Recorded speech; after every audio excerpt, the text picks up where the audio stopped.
اور دونوں کے سر پہ ہاتھ رکھ کے دعائیں دی، اللہ تمہاری محبتوں کو قائم رکھے، تمہاری نسل میں برکت عطا کرے۔ اور اس کے بعد فرمایا جب تک شوہر ناراض رہتا ہے اللہ کے معصوم فرشتے عورت پہ لعنت کرتے ہیں، فاطمہ کبھی شوہر کو ناراض نہ کرنا ورنہ قیامت کے دن تم مجھ سے ملاقات نہیں کر سکتی۔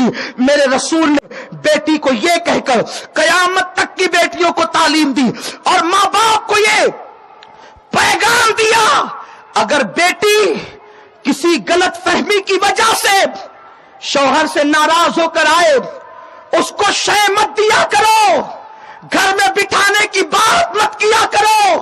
نبی پاک صلی اللہ علیہ وسلم کی بیٹی کا گھر کا حال سنا دیا کرو، ایک ایک مہینے تک گھر میں چولہا نہیں جلتا۔ فاطمۃ الزہرا کی زبان پہ شکایت نہیں، آج بیٹیاں ماں باپ کے پاس یہ شکایت لے کر آتی ہے، فلاں کا شوہر تو پارکوں میں لے جاتا ہے میرا شوہر نہیں لے جاتا، فلاں کا شوہر تو فلموں میں لے جاتا ہے میرا شوہر نہیں لے جاتا، فلاں کے یہاں تو ہر ولیمے میں نیا جوڑا بنتا ہے میرا شوہر نہیں بناتا۔ او نادانو، پھر ماں باپ کو طیش آتا ہے، مائیں شے دیتی ہے، باپ کہتا ہے بیٹی تیرا باپ فقیر تھوڑی ہے، بیٹھ، پھر اسے مزہ چکھائیں گے، کوٹ کا زینہ چڑھوائیں گے اور اتنا کیس کریں گے اور وہ کریں گے، ایسا حیران کریں گے کہ اس کا تیل نکل جائے گا۔ واہ رے باپ، تو نے باپ بننے کا بڑا اچھا حق ادا کیا، واہ رے ظالم ماں، تو نے ماں ہونے کا بڑا اچھا حق ادا کیا۔ سنو، شریفوں کی شان نہیں کہ وہ کوٹ تک جائے، ارے مسلمان کی بیٹی وہ ہے جو نماز کے لیے مسجد نہیں جاتی تو اپنے حق کے لیے کوٹ میں کیا جائے گی۔ ہماری بیٹیاں کوٹ میں جا کر اپنے حق کا بھیک نہیں مانگتی، ہماری بیٹیاں وہ ہے مرد مسجد میں جا کر اللہ کی بارگاہ میں بھیک مانگتے ہیں، لیکن بیٹیاں وہ شان رکھتی ہے اللہ ان کے لیے بھیک ان کے گھروں میں اتار دیتا ہے۔ جب ہماری بیٹی مسجد میں نہیں جاتی ہماری بیٹی کوٹ میں کیوں جائے گی؟ ہماری بیٹی کوٹ تک کیوں جائے گی؟ وکیلوں کے دھکے کھانے، پولیس کے ہاتھ میں ہاتھ دینے، ہاتھوں میں ہتھکڑیاں ڈالنے، برقع پہن کر اسلام کو رسوا کرنے؟ کہاں ہو تم لوگ؟ کہاں ہو؟ اگر بالفرض شوہر سے نہیں بنتی طلاق کی نوبت بھی آتی ہے، کھوٹی کا دعویٰ کرتے ہو؟ ارے تمہیں شرم آنی چاہیے، جس شوہر نے جوتی سمجھ کر تمہاری بیٹی کو نکال کے پھینک دیا تم اس کے پاس بھیک مانگ رہے ہو کھوٹی کا؟ نہیں، ہم یہ نہیں کر سکتے۔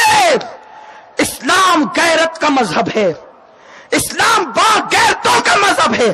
وہ اور ہے جو طلاق کے بعد شوہر سے کھوٹیوں کی بھیک جھوٹ بول بول کے مانگتے ہیں۔ ہمارا مذہب یہ ہے غیرت والا، جس شوہر نے طلاق دے دیا پیر کی جوتی سمجھ کے اتار دیا، اب ہماری بیٹی اس کے ٹکڑوں پہ نہیں پلے گی، اس کا باپ پرورش کرے گا، اس کی ماں پرورش کرے گی، اس کے بھائی پرورش کریں گے۔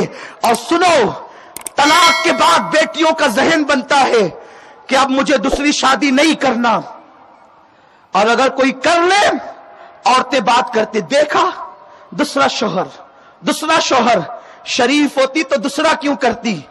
جہالت مت کرو، تم شرافت کی بات کرتے ہو، میرے نبی کی بیٹیوں سے زیادہ شریف کون؟ شرافت کو شرافت جن کے قدموں سے ملتی ہے، جن کے گھر میں فرشتے اجازت کے بغیر نہیں آتے۔ میرے نبی کی 2 بیٹیوں کو طلاق دیا گیا، ابو لہب کے 2 بیٹوں کے نکاح میں میرے رسول کی 2 بیٹیاں تھیں، حضرت سیدہ رقیہ سلام اللہ علیہا الف الف مرہ فی کل لمحہ، اور سیدہ ام کلثوم، یہ دونوں بیٹیاں ابو لہب کے بیٹوں کے نکاح میں تھی. اسلام کی آمد سے قبل میرے سرکار نے ابو لہب جو حضور کا چچا تھا یعنی اپنے چچا زاد بھائی کے ساتھ اپنی بیٹیوں کو دیا تھا, ایک کے ساتھ ایک, دوسرے کے ساتھ ایک. اس طرح سے 2 بیٹیاں تھی. میرے آقا نے جب اعلان نبوت کیا تو مکے کے ظالموں نے بہکایا, ابو لہب محمد کسی سے رکتے نہیں, ایک کام کرو ان کی بیٹیوں کو طلاق دے دیا جائے. جب ان کی بیٹیوں کو طلاق دے دیا جائے گا تو محمدی عربی اتنے بوجھ تلے دب جائیں گے کہ پھر وہ دین کا کام نہیں کر سکیں گے. میرے رسول کی 2 شہزادیوں کو, مقدس بیٹیوں کو طلاق دے دیا گیا. بیٹیاں روتی ہوئی آ گئی, اللہ اکبر. لیکن قربان جائیں, شرافت جن کے قدموں کا صدقہ ہے, شرافت اور عصمت جن کے گھر کی خیرات ہے, ان دونوں بیٹیوں کا پھر دوسرا نکاح ہوا کہ نہیں ہوا؟ اور دوسرا نکاح کس کے ساتھ ہوا؟ ذوالنورین سیدنا عثمان غنی کے ساتھ ہوا. ایک بیٹی تھی, اس کے بعد اس بیٹی کے انتقال کے بعد حضور نے دوسری بیٹی بھی عثمان غنی کو عطا فرمائی. اللہ اکبر. جب نبی کی شہزادیاں دوسرا نکاح ان کا ہوتا ہے عثمان غنی کے ساتھ, تو ہماری بیٹیوں کا کیوں نہیں ہو سکتا؟ شرافت کے خلاف نہیں ہے, اس لیے کہ شرافت ان کے گھر کی کنیز ہے جن کا نکاح عثمان غنی کے ساتھ ہوا تھا.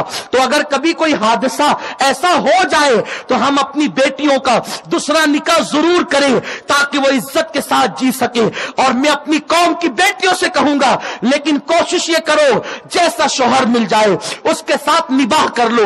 اگر غریب ملے نا, میرے آقا فرماتے ہیں روحی فدا صلی اللہ علیہ وآلہ وسلم کہ اگر کسی عورت کو غریب شوہر مل گیا اور صبر کے ساتھ وہ اس غریب شوہر کے ساتھ نباہ کر لیتی ہے, ایسی عورت کو جنت میں میرا پڑوس عطا کیا جائے گا. اے میری قوم کی بیٹیوں, یہ دنیا چند دن کی ہے, اس میں حیا کے ساتھ جی لو, اس میں غیرت کے ساتھ جی لو, اس میں عفت کے ساتھ جی لو.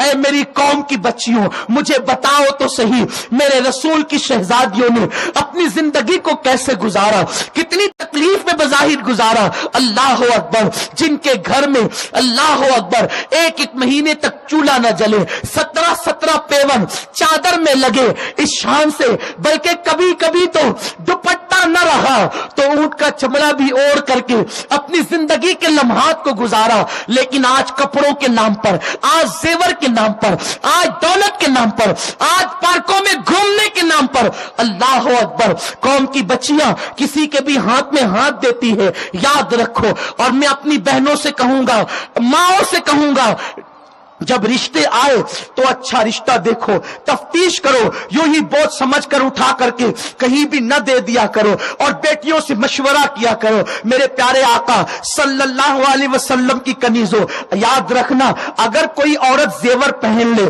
اور مالدار ہو جائے تو اسے عزت مل جاتی ہے, ایسا نہیں ہے, بلکہ عزت پاک دامنی کی وجہ سے ملتی ہے, عزت عصمت کی وجہ سے ملتی ہے, عزت حیا کی وجہ سے ملتی ہے, عزت تقوی کی وجہ سے ملتی ہے, عزت پاک دامنی کی بنیاد پہ ملتی ہے. کیا تمہیں نہیں معلوم, ایک عورت ہے, رنگ کے اعتبار سے کالی ہے, قد کے اعتبار سے ناٹی ہے, لیکن وہ عورت جب حج کے لیے جاتی ہے تو کعبہ اس کے استقبال کے لیے چلا آتا ہے. وہ کعبے کو دیکھ کر کہتی ہے, اے کعبے تو کیوں چلا آیا؟ میں تجھے دیکھنے نہیں بلکہ تیرے رب کا دیدار کرنے آئی ہوں. وہ کون عورت تھی؟